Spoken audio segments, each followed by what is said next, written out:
I'm Josh Nye. I'm an attorney with the Civil Liberties Defense Fund, and um, this is my client, Ryan Floyd. Ryan, you're a gym owner, Yes, Omega Training here in Wichita, Kansas. okay? Ryan was one of our clients during the shutdown orders of the COVID pandemic. We actually filed suit on behalf of Ryan and his gym at the time, alleging that the State Emergency Management Act required the state to pay for uh, property when it's used by the government. And that case languished in court for 4 years, but it actually led to a lot of great things for the state of Kansas. Not to mention the rapid reopening plans that happened after the litigation because there was uncertainty as far as what the state was responsible to do.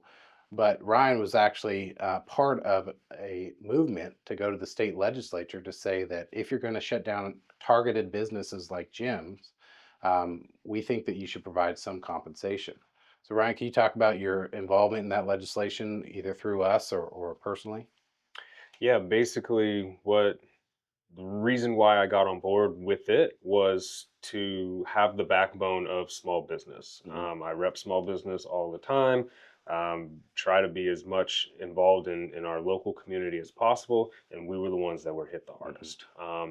And when it comes to someone stepping up and taking action, I'm not afraid to do that. And so naturally, it was a good fit to try to get up and try to fight for the ones that, and everyone, myself included, that were struggling just to keep the doors open, Hmm. even though we were locked out. So, would you have had the funds at the time to hire an attorney to be able to litigate national constitutional type issues? Absolutely not. Yeah. Yeah, nowhere close. So, thankfully, there were people that were willing to kind of step up to advance the principles that you really represented as an Correct. owner that was targeted. Mhm. We were able to partner with you as a Civil Liberties Defense Fund to get this into court and to get testimony in front of the legislature to make sure that we could advance these types of principles. Is there anything about the experience that was particularly hard for you, being kind of the face of challenging some of these shutdown orders?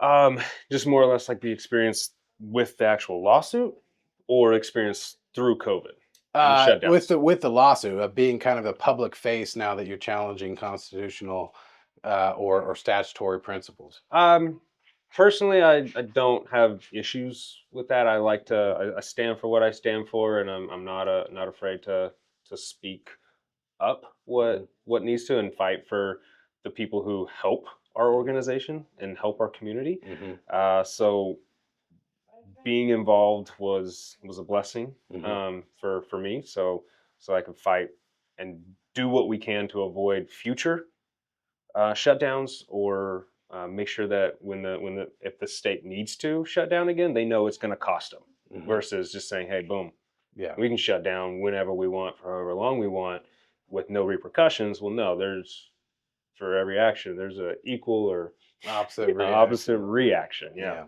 Love it.